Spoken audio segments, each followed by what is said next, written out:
আসসালামু আলাইকুম, রামাদান মুবারক। দৈনিক খবরের কাগজের পেজে সবাইকে স্বাগতম। ঝটপট ইফতারে অনুষ্ঠানে আজকেও নিয়ে চলে আসলাম নতুন আরেকটি রেসিপি, একদমই অন্যরকম। দেখে নেওয়া যাক আমার এই রেসিপিতে কী কী উপকরণ থাকছে। রেসিপির নামটি হচ্ছে কলার খোসার কাবাব। উপকরণে থাকছে হচ্ছে কলার খোসা। কলার খোসা হচ্ছে 3 ভাগ আর 1 ভাগ হচ্ছে ছোলার ডাল, একসাথে সিদ্ধ করে নিয়েছি। সিদ্ধ করতে আমি যা যা দিয়েছি এটার মধ্যে দিয়েছি হচ্ছে একটু আদা বাটা, একটু রসুন বাটা, কাঁচামরিচ, তারপরে দিয়েছি একটু ধনেপাতা, লবণ দিয়ে আমি ভালো করে সিদ্ধ করে নিয়েছি। তারপরে আমি পাটায় বেটেছি। তারপর থাকছে হচ্ছে গিয়ে ময়দা, কুচনো কাঁচামরিচ, কুচনো রসুন, থাকছে হচ্ছে ডিম গুলোনো, 2টা ডিম গুলিয়ে নিয়েছি, থাকছে হচ্ছে সাদা তেল, সস, থাকছে হচ্ছে পেঁয়াজ কুচনো, পেঁয়াজটা কিন্তু একদম মিন্স কাট করে নিয়েছি, থাকছে আমাদের বাদাম, বাদামটা আমি একটু সামান্য গুঁড়ো করে নিয়েছি, আধা ভাঙা যেটাকে বলে সেটাকে, এটা আমি বাদামের কোট করব। নিয়ে নিচ্ছি কলার খোসা বাটা, ভীষণ উপকারী একটা জিনিস। নিয়ে নিচ্ছি মরিচ কুচনো, এটা ইচ্ছে মতো, সামান্য পেঁয়াজ। আবার যদি আপনি সেদ্ধর সময়ও পেঁয়াজ দিয়ে দিতে পারেন, রসুন দিয়ে দিতে পারেন। অনেকেই কাঁচা পেঁয়াজের গন্ধটা পছন্দ করে না, তো আপনারা তখন করবেন কি, কাঁচা পেঁয়াজটা একবারে সেদ্ধর মধ্যে দিয়ে দিবেন, তাহলে আর পেঁয়াজের গন্ধটা থাকবে না। বা বেরেস্তা করেও মাখিয়ে নিতে পারেন। এখানে দিয়ে দিচ্ছি একটু রসুন কুচনো, কিন্তু আমার কিন্তু এটাই ভালো লাগে। এখন আমি একটু ময়দা দিয়ে, সামান্য অল্প একটু ময়দা, শুধু ময়দায় কিন্তু গ্লুটেন আছে যেটা আমার বাইন্ডিংয়ে সাহায্য করে। আমি হাতটা ধুয়ে নিয়েছি, এখন আমি এটা ভালো করে মাখাবো। আমার লবণ কিন্তু যখন সিদ্ধ করেছি তখন কিন্তু আমি লবণ দিয়ে দিয়েছি, সুতরাং আবার আলাদা করে লবণ দিতে হবে না। দর্শক, আমার মাখানো হয়ে গিয়েছে, এখন আমি চুলাতে দিব।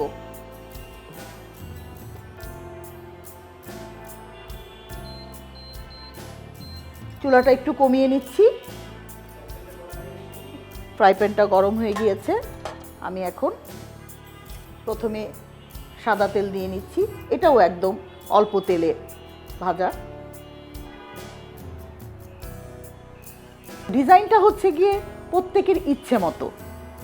এখন এটা একটু ডিমে কোট করছি, তারপরে ময়দায় একটু কোট করব, ময়দায় কোট করব, দেন হচ্ছে আমি বাদামে কোট করব।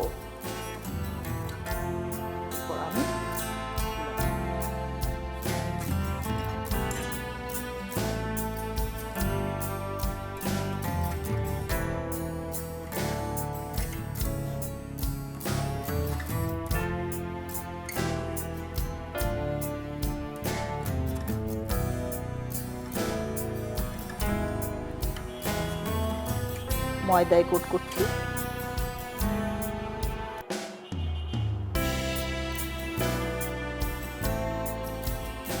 আবার হচ্ছে গিয়ে বাদামে কোট করছি।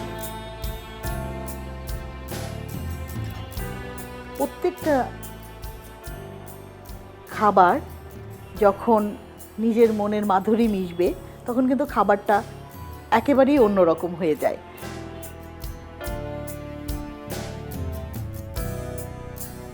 আমি এখন উল্টে দিচ্ছি। দর্শক, আমরা গোল্ডেন ব্রাউন করে ভাজবো। এই যে এটা যখন আমরা খাবো, প্রতিটা বাইটে যখন বাদামটা মুখে যাবে অনেক মজা লাগবে।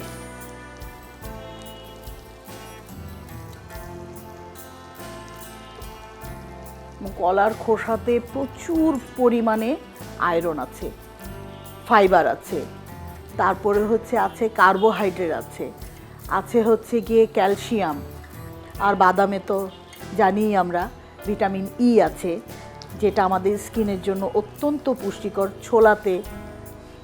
দর্শক, হয়ে গেছে আমার, আমি চুলাটা এবার বন্ধ করে দিচ্ছি। এবার পরিবেশনের পালা।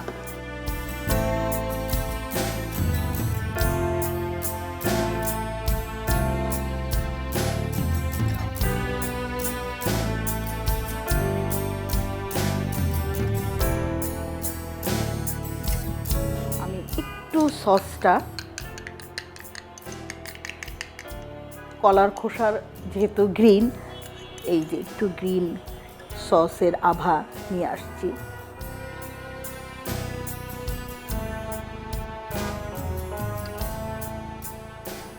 দর্শক, হয়ে গেল আমার কলার খোসার কাবাব।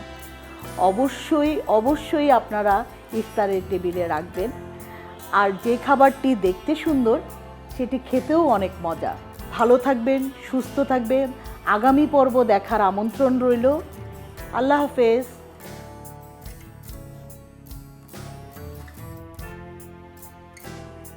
এলো মুক্ত চিন্তার স্বাধীন দৈনিক খবরের কাগজ। এখন খবর হবে নিখাত, নির্ভীক, নিরপেক্ষ।